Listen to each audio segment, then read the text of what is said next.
Marissa Collins entered the world on a gray October morning in Knoxville, Tennessee, but the moment she arrived, no one reached for her with joy.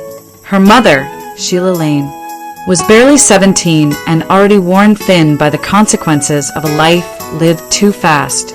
Responsibility had never been part of her vocabulary. Stability wasn't something she had ever seen, let alone offered. And the tiny, squirming infant placed on her chest felt less like a miracle and more like a misstep she was desperate to erase. Sheila never knew the father. She never tried to.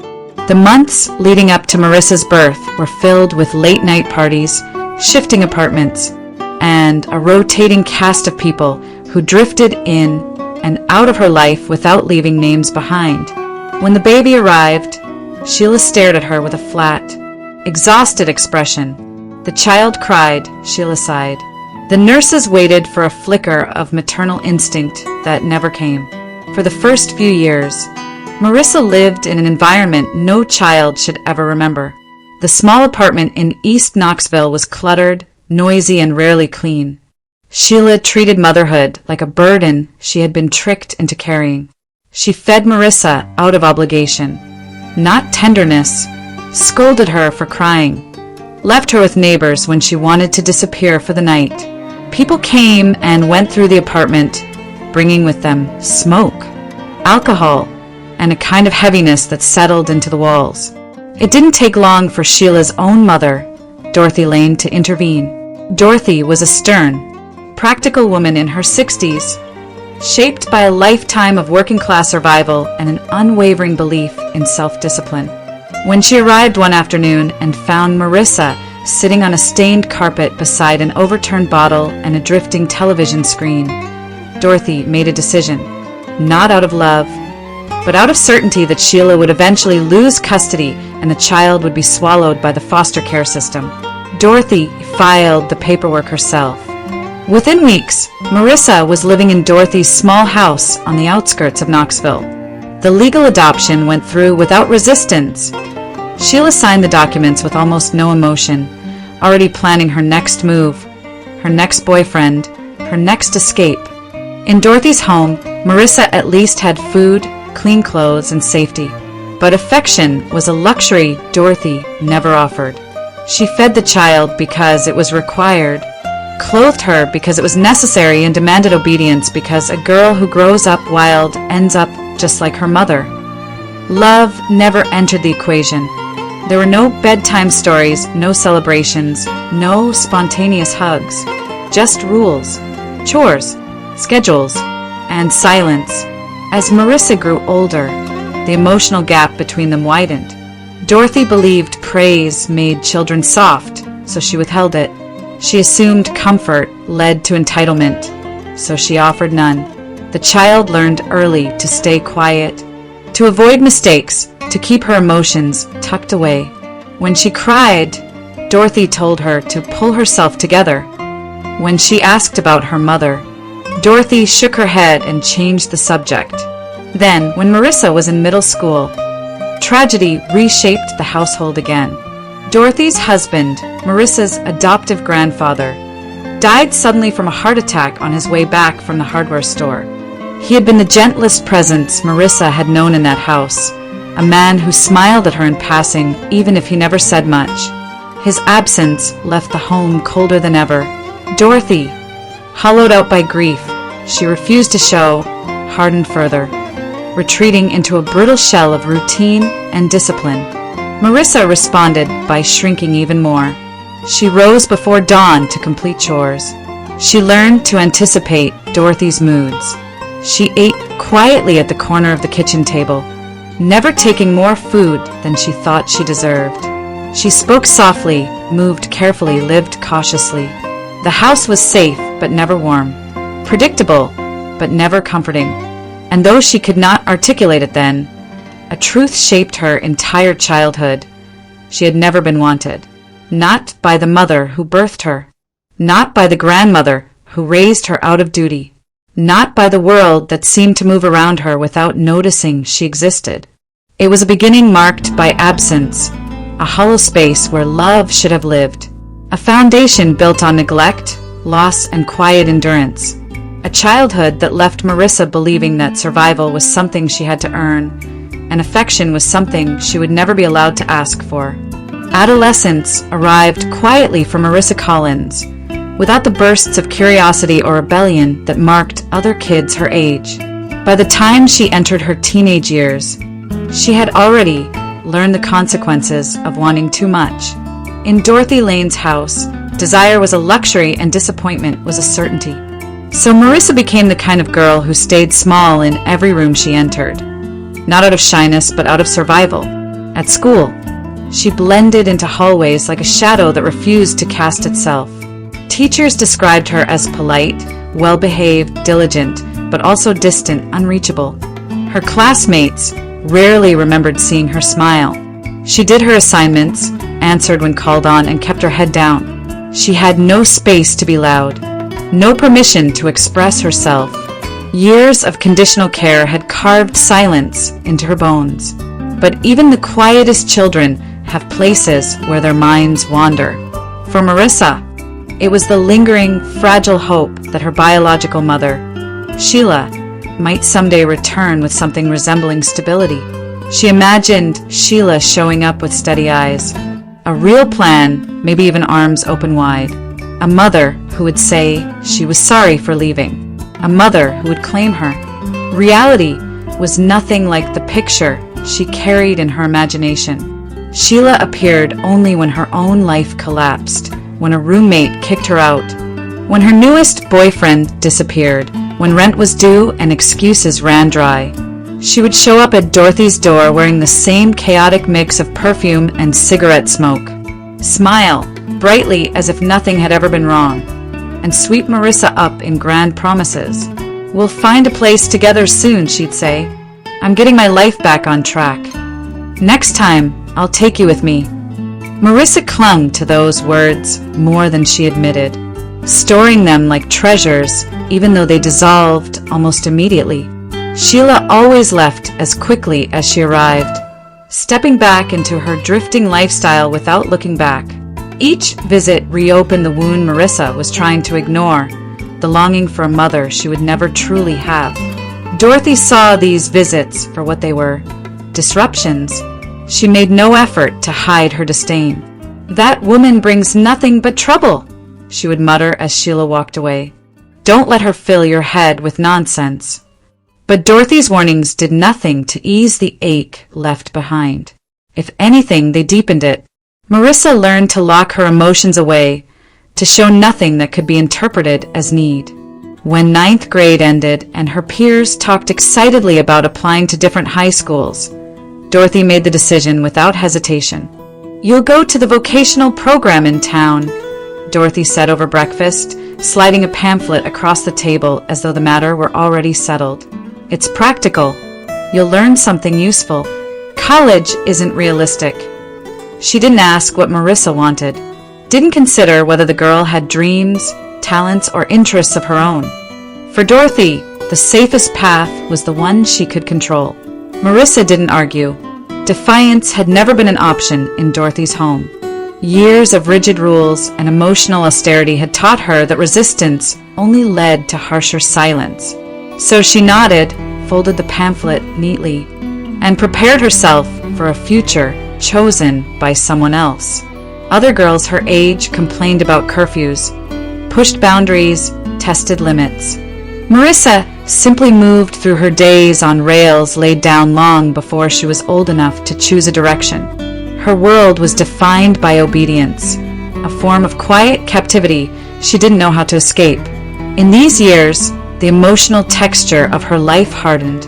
She became a girl who apologized when she hadn't done anything wrong, who flinched at raised voices even when they weren't meant for her, who instinctively stepped aside to make room for others.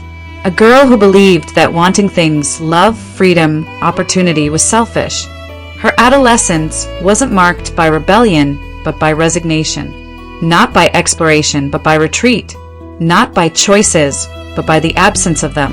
And through it all, Marissa carried the quiet conviction that her life belonged to everyone but herself.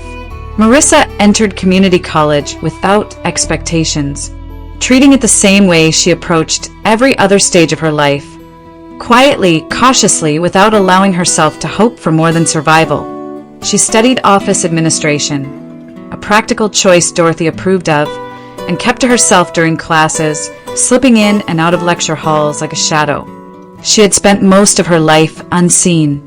Invisibility felt familiar, but during her second semester, someone noticed her. His name was Ethan Collins, a warm-eyed, soft-spoken young man who held doors for classmates, remembered people's names, and smiled with genuine interest instead of politeness. He sat beside Marissa one afternoon in a computer lab, greeting her as though they had been friends for years. "You're in my Thursday class too, right?" he asked, leaning slightly toward her. Marissa nodded, startled that he had even recognized her. "I think so." Most people would have ended the conversation there. But Ethan wasn't like most people. He continued speaking with easy confidence, asking about her major, her interests, her plans. Marissa answered quietly, aware of how strange it felt to be the center of someone's attention. She waited for the moment he'd lose interest, because people always did. But Ethan didn't. He kept showing up. He sat with her before class, walked with her to the bus stop, asked if she'd eaten lunch, told her funny stories about his part-time job at a tire shop. And every time she offered short, careful replies, he responded with patience instead of frustration. It was as though he could sense how fragile her trust was, and he approached with the gentleness of someone handling something precious. Marissa struggled to understand why he cared. No one had ever chosen her before, not because they had to, not because responsibility demanded it, but because they genuinely wanted to know her. His kindness unsettled her, cracked the protective shell she had spent years building. Still, Ethan persisted, not in a forceful way, but with quiet consistency that slowly, steadily eroded her defenses. Their first date wasn't planned. One afternoon, when the campus Wi-Fi crashed and class was canceled, Ethan invited her to a nearby diner. Over burgers and milkshakes, Marissa laughed, really laughed, for the first time she could remember. Ethan watched her with soft pride, as though witnessing a sunrise. Their relationship grew the way spring does after a harsh winter, tentatively at first, then all at once. Marissa found herself waiting for his texts. Ethan learned how she liked her coffee. They walked around campus for hours, talking about dreams Marissa had never voiced aloud. By the end of their second year, Ethan proposed on a park bench overlooking the Tennessee River. It wasn't dramatic or flashy, just earnest, his voice steady, his eyes hopeful, a simple silver ring in his hand. Marissa said yes with tears she couldn't hold back, overwhelmed by the unfamiliar sensation of being loved. Their wedding was modest, almost quiet enough to go unnoticed, and Marissa preferred it that way. No celebration, no crowd, just paperwork, exchanged vows, and the feeling of stepping into a life she had never dared imagine. They settled into a small apartment in Knoxville, building a home with second-hand furniture and first-time joy. Ethan took a job as a long-haul trucker, wanting to earn enough to give them stability Marissa had never known. His schedule was demanding, but he always came home with a kiss, a story, and an unwavering devotion that filled the tiny apartment with warmth. Then came Sarah, their first daughter, whose arrival felt like sunlight breaking through years of gray. Marissa held her newborn against her chest and cried, not from fear or exhaustion, but from a happiness so unfamiliar it almost scared her. She finally understood what it meant to belong. 2 more daughters followed. Maddie, spirited and curious, and Chloe, gentle and wide-eyed. Their home became lively, messy, joyful. Dinner conversations were filled with giggles. Bedtime meant storybooks and sleepy cuddles. For the first time in her life, Marissa lived in a world shaped by love instead of survival. The shift from bleakness to warmth was subtle but profound. For someone who had grown up in emotional frost, this new life felt like spring, fragile, breathtaking, and almost too good to be real. The twins arrived on a rainy spring morning, after a difficult pregnancy that left Marissa exhausted but hopeful.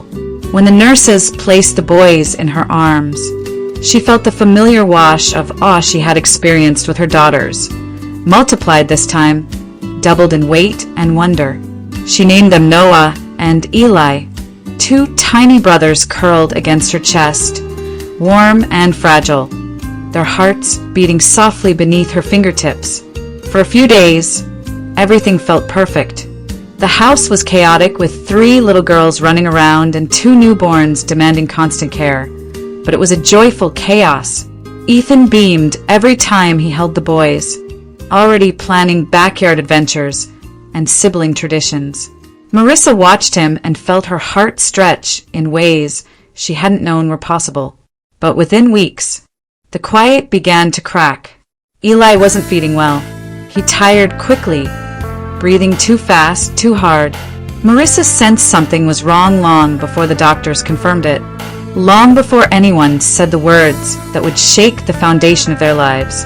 A severe congenital heart defect, complex, dangerous, requiring specialized surgery available only in major medical centers like Nashville or even farther. The pediatric cardiologist explained the condition in a calm, clinical tone. But Marissa heard only fragments. High risk, immediate intervention, very costly. Survival depends on surgery. She held Eli closer, trembling. The tiny boy slept in her arms, unaware of the battle waiting inside his chest. Noah cried in the stroller beside her. Sarah tugged at her sleeve, asking when they could go home.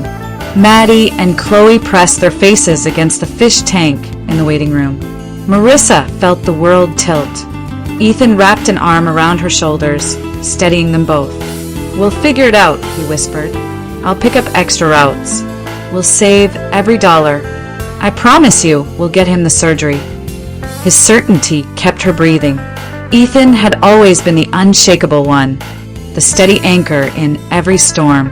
She needed to believe him, needed to believe that hard work and determination were enough to overcome something as terrifying as this. But the cost estimates were staggering. Even with Tennessee Medicaid coverage for children, the out-of-pocket expenses, travel, lodging during hospital stays, post-operative care, it was more money than they had ever imagined having to find. Still, Ethan reassured her every night, rubbing slow circles on her back, telling her they would manage it somehow. Then came the catastrophe. It was a Tuesday morning, ordinary and unremarkable. Ethan kissed her goodbye before dawn, his truck rumbling softly as it pulled away from their apartment complex. Marissa soothed a fussy Eli back to sleep, made breakfast for the girls, and packed Sarah's lunch. When the phone rang, she expected it to be Ethan checking in, maybe joking about the early traffic on I-40. Instead, a stranger's voice introduced himself from the State Highway Patrol. There had been an accident. A semi-truck ahead of Ethan had lost control on a wet curve. Ethan had tried to brake, but the momentum, the rain, the weight of his load, none of it was forgiving. His truck rolled, metal twisting against asphalt. The cab crushed before emergency responders could reach him. He died at the scene. Marissa didn't scream. She didn't drop the phone. She simply stood there, frozen, with Chloe tugging her pajama pants, asking for cereal, and Eli whimpering softly in his bassinet. Grief didn't hit all at once. It seeped in slowly, like a cold rising through the floorboards. She went through the motions, identifying the body, signing forms, calling Dorothy, arranging the funeral she could barely afford. But inside, something cracked open, a cavern of fear, sorrow, and desperate uncertainty. Now she was alone, alone with 5 children, alone with medical bills, alone with a baby whose life depended on a surgery she had no idea how to pay for. At night, when the children slept, Marissa curled around Eli and whispered promises she wasn't sure she could keep. She watched the rise and fall of his tiny chest, terrified of the moments when his breath faltered. Her grief was braided with terror, her mourning overshadowed by the brutal reality that survival, theirs and his, now rested entirely on her shoulders. The warmth that had once filled their home dissolved into something colder, sharper, and the fragile hope she and Ethan had built felt as though it had shattered overnight. The weeks that followed Ethan's death blurred into one long stretch of exhaustion and fear. Marissa moved through each day with the mechanical precision of someone too overwhelmed to think, yet too responsible to collapse. Knoxville had never felt more unforgiving. Rent was due every month without mercy.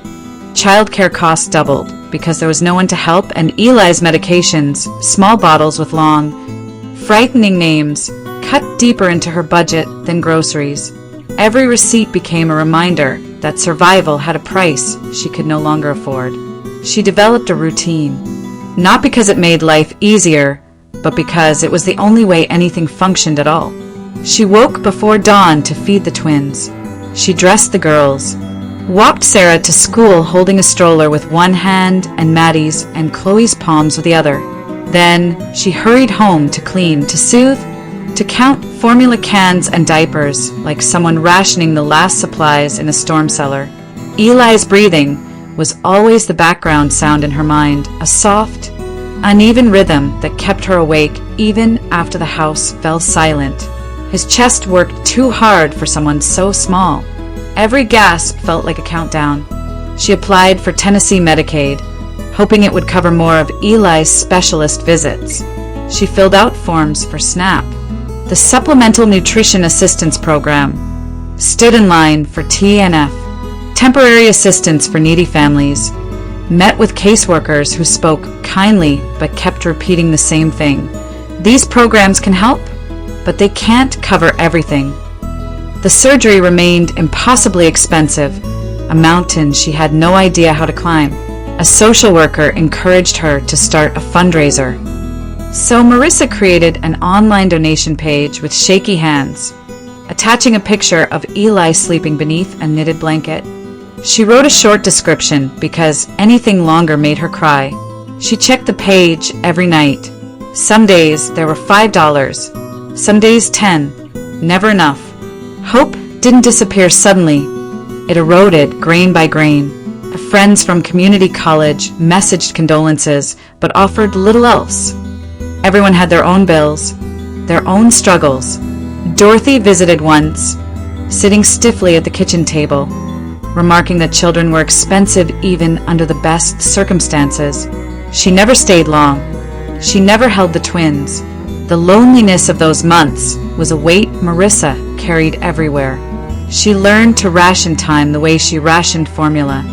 Carefully, sparingly, with no room for error. She washed laundry at 2 in the morning. She skipped meals so the girls wouldn't see the pantry growing emptier. She bought diapers in the smallest pack, stretching them longer than she should have. Every decision became a calculation, but the worst moments came at night. After the children were finally asleep, Sarah curled in her blanket fort, Maddie and Chloe pressed together like matching spoons, Noah upright in his bassinet, Eli on a wedge pillow to help his breathing. Marissa sat alone at the edge of her bed. She stared at the unpaid bills on the dresser, hospital invoices, pharmacy charges, a fresh summary from the pediatric cardiology team estimating the cost of Eli's surgery, travel, lodging, and follow-up care. She folded the papers neatly, as if the order might somehow make them less terrifying. Then she cried quietly into her hands, never louder than a whisper, because the children needed her strong, because there was no one to hold her while she fell apart, because tomorrow she had to get up again and again and again, in the daylight. She was a mother of 5 holding her world together with trembling hands, a woman who refused to break because breaking wasn't an option. She smiled for her daughters, cooed at the twins, did everything she could to make their small apartment feel safe. But inside, the despair grew heavier, thick, suffocating, relentless. Marissa prayed for a miracle she didn't believe would come. And as Eli's heartbeat fluttered beneath her palm each night, she wondered how much longer she could keep hope alive when reality was crushing her inch by inch. The call came on a Thursday afternoon, at a moment when Marissa's world felt impossibly small.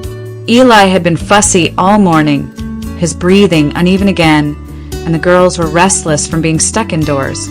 She was standing at the kitchen counter sorting through another stack of bills when her phone buzzed with an unfamiliar number. MS. Collins, a man's voice asked when she answered. My name is Benjamin Clark. I'm a probate attorney here in Nashville. I'm calling regarding the estate of Zena Mayfield. Marissa frowned, unsure she had heard him correctly. The name stirred something faint in her memory. A woman with lace collars and thinning white hair, someone she had met once at a long-ago family gathering. A distant relative on Dorothy's side, if she remembered right. She hadn't thought of the woman in years. I think there must be a mistake, Marissa said softly, shifting Eli in her arms. I barely knew her. That may be true, Mr. Clark replied gently, but Ms. Mayfield knew of you, and she named you and your children in her will. The kitchen faded around her. She pressed the phone tighter to her ear, unsure whether she had misheard again. In her will, she echoed. Yes, she passed away last month, and she left you her property in Red Hollow, Kentucky, a family home that's been in the Mayfield line for generations. Marissa leaned against the counter to steady herself. Red Hollow. She had heard Dorothy mention the town occasionally when talking about old relatives she never visited.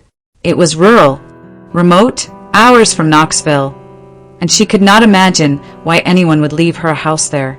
I don't understand, she whispered. There's also a letter addressed to you, the attorney continued. Handwritten. She asked that we deliver it personally. The thought of a letter, a message from someone who had thought of her intentionally, specifically, made her throat tighten. When the attorney asked whether he could email her the scanned documents, she agreed, quietly, still stunned. The email arrived minutes later. Marissa opened the PDF on her cracked laptop. Scrolling past legal language she barely understood until she reached the section that mattered. I leave my home at 214 Willow Bend Road, Red Hollow, Kentucky, to my grandniece, Marissa Collins, and her children. Her breath caught. The home wasn't large, according to the inventory list, but it was fully paid for. No mortgage, no liens, no pending taxes beyond routine annual payments. A place she could live without draining every last cent. At the bottom of the document, a scanned image of a handwritten envelope appeared. For Marissa to be opened with hope. Zena. Her hands trembled as she clicked the next page. Zena's handwriting was neat and looping, the kind of script belonging to someone who still wrote letters instead of emails. My dear girl, I remember you from when you were small, quiet, serious, watching everything. I saw the way the world treated you, and I prayed someone would give you the safety you were never given. If life has been hard, I hope this home can be your beginning, not your ending. May you and your little ones find peace here. Zena Mayfield. Marissa covered her mouth, tears slipping past her fingers before she could stop them. The timing felt impossible, so precise, so undeserved, that she didn't know whether to cry harder or laugh in disbelief. A home, a roof she wouldn't have to pay rent for, a place to breathe, to regroup, to try again. It wasn't Knoxville. It wasn't convenient. It wasn't even practical, but it was something, and something was more than she'd had in months. That night, after the children were asleep, she spread the documents across her kitchen table. The numbers were ugly. Medical bills, rent notices, utility balances, overdue statements. Then, beside them, the scanned deed for a house she had never expected to inherit. A miracle had arrived exactly as her world was falling apart. She didn't make a dramatic decision. There was no triumphant declaration. Instead, she looked at Eli's medications lined on the counter, at the tired faces of her girls asleep on the couch, at the quiet desperation that had become her constant companion. And she understood they would move, not because it was ideal, but because it was their only chance. The drive into Red Hollow felt longer than the map suggested. Marissa guided the aging minivan through winding back roads, past miles of forest and open fields, while the rain turned the gravel paths into thick ribbons of mud. The children grew restless, the twins fussing in their car seats, the girls alternating between curiosity and complaint. By the time the tires finally crunched onto Willow Bend Road, exhaustion had settled deep in Marissa's bones. But when the house came into view, she inhaled sharply. It sat on a small rise surrounded by tall trees, their branches forming a loose canopy that filtered the fading light. The paint was weathered, the porch boards uneven, yet the structure stood proudly, as if holding decades of stories within its walls. A narrow chimney stretched upward like an old spine, and wide windows reflected the soft gray sky. It was old, clearly old, but sturdy in a way that whispered endurance rather than decay. She parked beside the porch, unbuckled Eli and Noah, and stepped onto the creaking boards with a mixture of hope and fear. Inside, the air smelled of cedar, age, and something else, something warm. The house had been closed for months, yet it didn't feel abandoned. The front room was filled with antique furniture, a carved oak table, a rocking chair polished smooth by years of use, embroidered linens folded neatly on a wooden chest. Portraits of unfamiliar faces lined the walls, each one belonging to a chapter of the Mayfield family history. Marissa traced a finger over the mantel. "Kids, stay close," she reminded gently, though the girls were already exploring, their voices echoing down the hallway. She moved into the kitchen, setting the twins in their portable bassinets. The space was charming in an old-fashioned way. Wide counters, deep cabinets, a cast-iron stove no longer used, and shelves that held mismatched plates and mason jars. Dust coated everything, but underneath was a certain quiet warmth that wrapped around her like a hesitant embrace. Determined to make the place livable before nightfall, Marissa gathered a rag and began cleaning. As she wiped down the top shelf of a worn pine cabinet, her hand brushed against something cold and metallic. A small object slid forward, a sterling silver pocket watch. She picked it up carefully, surprised by its weight. The cover was smooth, etched with delicate scrollwork that shimmered beneath the dirt. When she thumbed the clasp, the watch sprang open with a soft click, revealing hands frozen at a precise time and a face slightly yellowed with age. But it was the engraving on the inside cover that made her breath still. "To my Savior in eternal gratitude." The words were elegant, deliberate, filled with meaning she didn't understand. Who had gifted it? Who had received it? And why had it been tucked so neatly away? The silver glinted even in the dim light, and Marissa felt a tug in her chest. Something this old and finely crafted had to be worth money. Maybe a lot of money. Enough to cover part of Eli's surgery? Enough to give them a chance? For a moment, hope surged, but she pushed it down. She knew nothing about antiques. She didn't know its value, or if selling it was even the right thing to do. But the thought lodged itself in her mind, stubborn and bright. As she stood there turning the watch in her hands, a soft shiver traveled down her spine. The air felt different, charged, as though someone had just walked through the room. Marissa glanced behind her. Nothing. Yet Eli, lying in his bassinet, stared intensely at the far corner of the kitchen, his small chest rising and falling in slow, steady breaths. Noah did the same, their tiny eyes fixed on a place where nothing visible stood. Marissa swallowed, suddenly aware of the house's silence, of its age, of the generations that had lived and died within its walls. But the sensation wasn't frightening, just strange. Like the whisper of a presence, too gentle to unsettle. She exhaled slowly, brushing a thumb over the inscription again. This house had been entrusted to her. This watch had been left behind, and somewhere beneath the dust and stillness, she sensed a story waiting to be uncovered. The house was silent when the knocking began. Marissa woke with a start, her heart hammering as she pushed herself upright on the old sofa where she had finally drifted off. The room was dark, save for the faint glow of moonlight filtering through the lace curtains. She listened, breath held tight in her chest. A second round of knocks echoed through the house. Loud, insistent, almost desperate. For a moment, fear rooted her in place. They were miles from town, surrounded by forest and empty fields. No neighbors nearby. No reason for anyone to come this late. But then she heard nothing. No movement from the children's bedroom. No startled cries. No shifting from the twins. They slept as peacefully as if the house had been silent all along. Marissa stood slowly, pulling her sweater tight around her as she crossed the creaking floorboards. The knocking came again, gentler this time, as though whoever stood outside had grown tired or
The air grew cooler as she reached the top, dust motes spinning through sunbeams like tiny, drifting stars.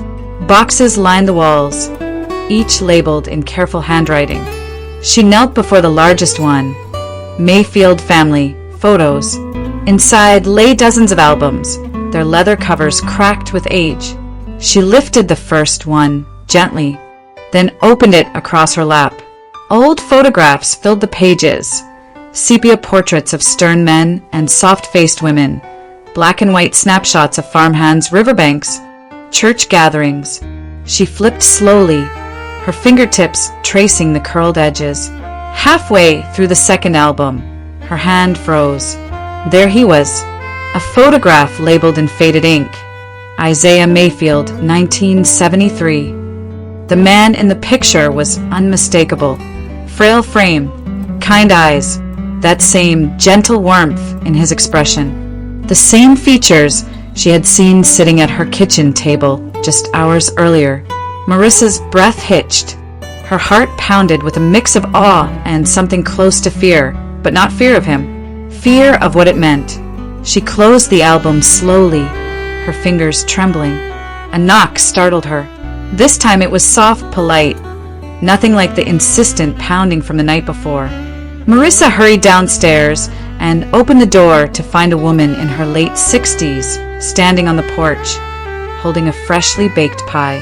"Well, good morning," the woman said warmly. "You must be Marissa. I'm Evelyn Carter, your neighbor down the road." Marissa managed a smile, still shaken. "Hello, yes, I'm Marissa. I thought I'd bring you a little welcome-to-town treat," Mrs. Carter said, handing her the pie. "Saw the moving truck yesterday. Figured you might not have had time to bake." Her eyes softened as she glanced past Marissa into the house. "This place holds a lot of history," she added, "especially the Mayfield family. Shame about that old silver watch going missing after Zena passed. Folks still talk about it." Marissa's grip tightened around the pie tin. The watch?" she asked carefully. "Oh, yes," Mrs. Carter nodded. "Isaiah's watch. Beautiful piece. He got it back in the 40s after saving that landowner's daughter. Such a story, that one." She chuckled. "But of course, Isaiah's been gone for decades now. I was just a girl when he passed." Marissa felt the floor tilt beneath her. Decades. Gone for decades. Yet she had spoken to him last night. Mrs. Carter chatted a bit longer before heading home. Unaware of the storm she had stirred in Marissa's mind. When the door closed, Marissa leaned against it, clutching the pie, her heart thudding softly. She thought of the untouched tea, the trackless road, the photo in the album, and the silver watch waiting in the kitchen drawer. It had come to her for a reason, just as he had. Mrs. Carter returned the following afternoon with a basket of preserves and the easy warmth of someone who had spent her whole life in a town where neighbors mattered. Marissa invited her inside, still unsure how much of the previous night she should share. It felt too delicate, too otherworldly, to speak aloud just yet. But as they settled at the kitchen table, sunlight pooling across the worn wood, Mrs. Carter began talking about the Mayfields without prompting, about their long history in Red Hollow, their generosity, their stubborn streaks, their tragedies and triumphs. Her voice carried the gentle cadence of storytelling passed down through generations. "You know," Mrs. Carter said, reaching for her cup, "there are a few legends around this house, especially about Isaiah." Marissa's pulse jumped. "Legends?" "Oh, yes," the older woman chuckled. "People around here say he never really stopped watching over the family. Kind soul, that man. Never wanted anyone to feel unsafe under this roof." Marissa stared at her, breath caught in her throat. I think I might have felt that," she whispered. Mrs. Carter smiled knowingly, then reached into her tote bag and pulled out an old clipping from a local historical newsletter. "Thought you'd want this. Story about that silver watch of his." The words "silver watch" seemed to fill the room. Marissa unfolded the paper carefully. The article described an incident from the 1940s, a wealthy landowner's daughter falling into the river during a summer picnic, Isaiah diving in after her without hesitation, nearly losing his own life to the current. The father, overwhelmed with gratitude, presented him with a handcrafted sterling silver pocket watch, engraved with the same inscription Marissa had seen, "To my Savior in eternal gratitude." "It was priceless even back then," Mrs. Carter said softly. "Not just emotionally, monetary too. A piece like that, sterling silver, custom engraving, craftsmanship from that era, it's worth a small fortune today, maybe more." Marissa's voice wavered. "More? How much more?" "Well," Mrs. Carter said, leaning back thoughtfully, "a serious antique dealer, one who understands what this watch is, might pay enough to put a child through college. Or cover something important." Something important. Eli's surgery. The room shifted into sharp focus. The bills she had agonized over. The nights she had cried quietly so the children wouldn't hear. The hopelessness that had buried her for months. All of it collided with one truth. The watch was the miracle. Isaiah had come not to frighten her, not even to comfort her, but to guide her toward the very thing he once promised, a saving. Marissa exhaled a long, trembling breath she had held inside herself for too long.